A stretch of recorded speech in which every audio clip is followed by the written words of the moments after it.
to today's topic and back to today's co-host, who is one of Dubai's champion spokespeople when it comes to all things mental health.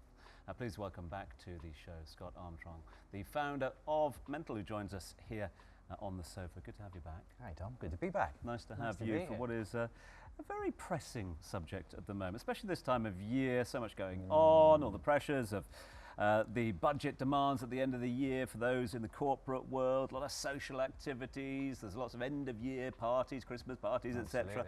There is a lot going on. But is it just me, or are we seem to be a little bit more open about the issues of burnout? It seems to be discussed more openly now.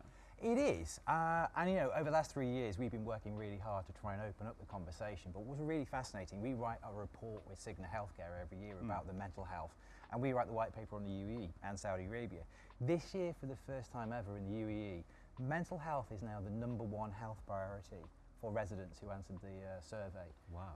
Here, which is contrary to the global estimate. So here, the UAE, and I think that's partly, you know, credit to the government both down in Abu Dhabi and here in Dubai, who are opening up this conversation as well and leading the way, that we are actually beginning to talk about it. I mean, this is I think the third time that I've been on your show, and we're happy to have this conversation. But in the past we've talked about mental health in all its different guises, etc., and the importance of recognising mental health.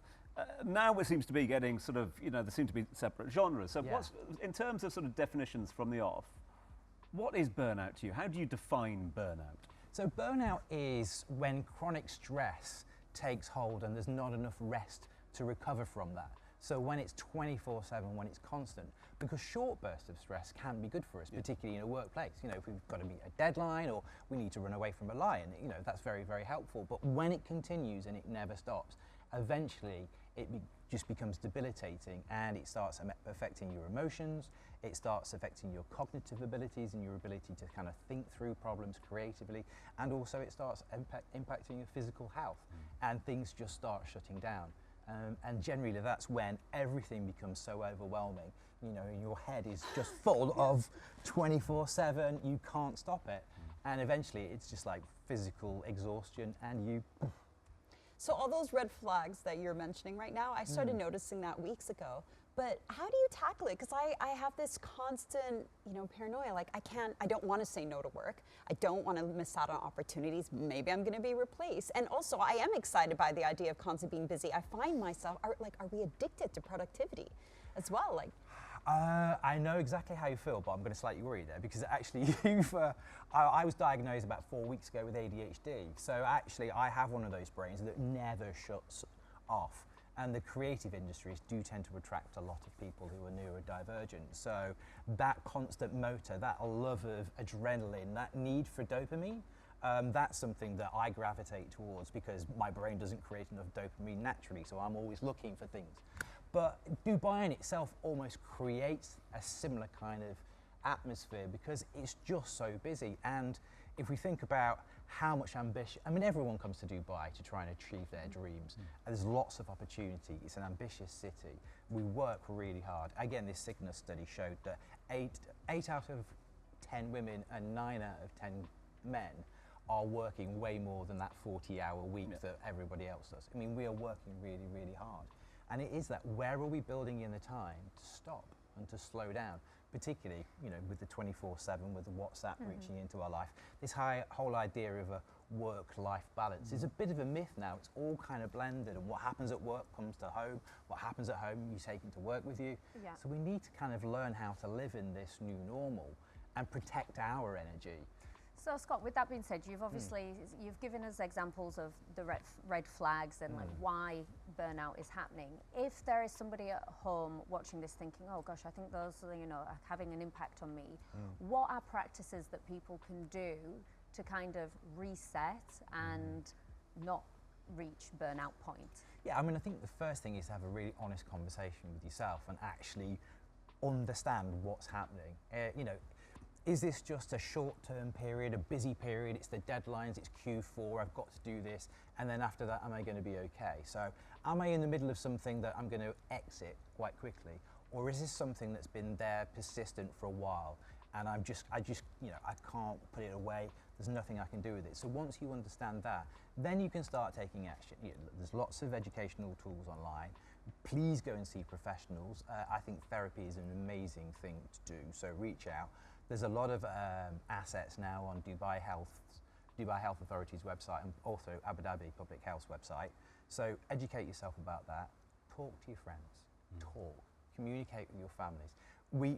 One of the things that makes burnout worse is that we tend to isolate ourselves from everybody else around us. We think that we're weak for experiencing this, and we're not.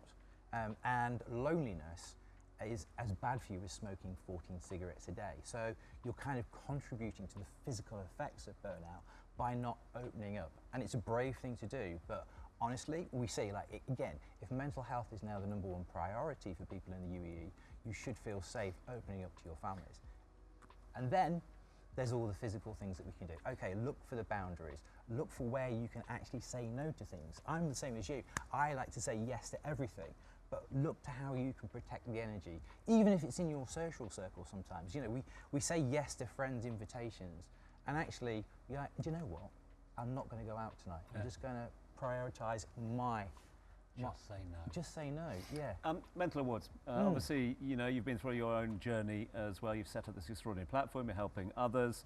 Now recognising individuals and organisations. What's the sort of awards programme taught you recently? I emerged from this year's awards extremely hopeful for the future. You know, with everything that's going on around the world and global events, you can lose hope a little bit. But I mean, we had 400 people plus at the gala this year, record number of entries, and what's happening out there, both in the corporate world and the government sector, is really, really inspiring. There's actually a lot going on. The penny is dropping, and the message is coming in. So if your employer isn't actually embracing well-being, well, there are plenty of other employers out there who are recognising just how valuable it is, both to their human capital, but their bottom line as well. It's a good business to be a good business. But yeah, no, amazing. I mean, Abu Dhabi government, Department of Health Abu Dhabi, they won the top prize for the UAE. I mean, their new strategy is absolutely fantastic what they're doing, particularly with children and focusing on children's mental health to try and move that conversation forward so the next generation are, you know, don't have to learn on the go, but actually are equipped with the tools for their mental health as they grow into maturity.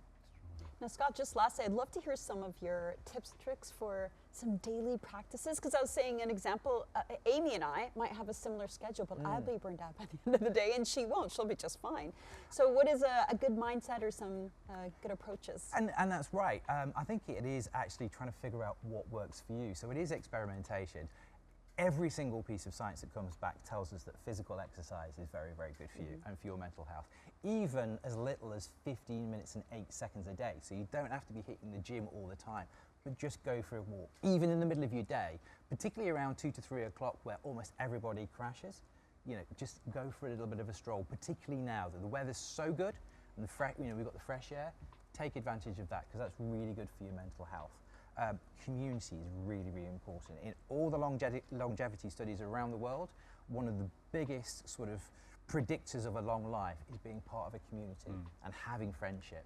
And it might seem counterproductive, but having a purpose. So if your job is something that you genuinely believe in, or if you're volunteering in the community, and again, there's the community aspect of it, but actually find something that fulfills a purpose in you, really is very, very motivating and can be great for your mental health.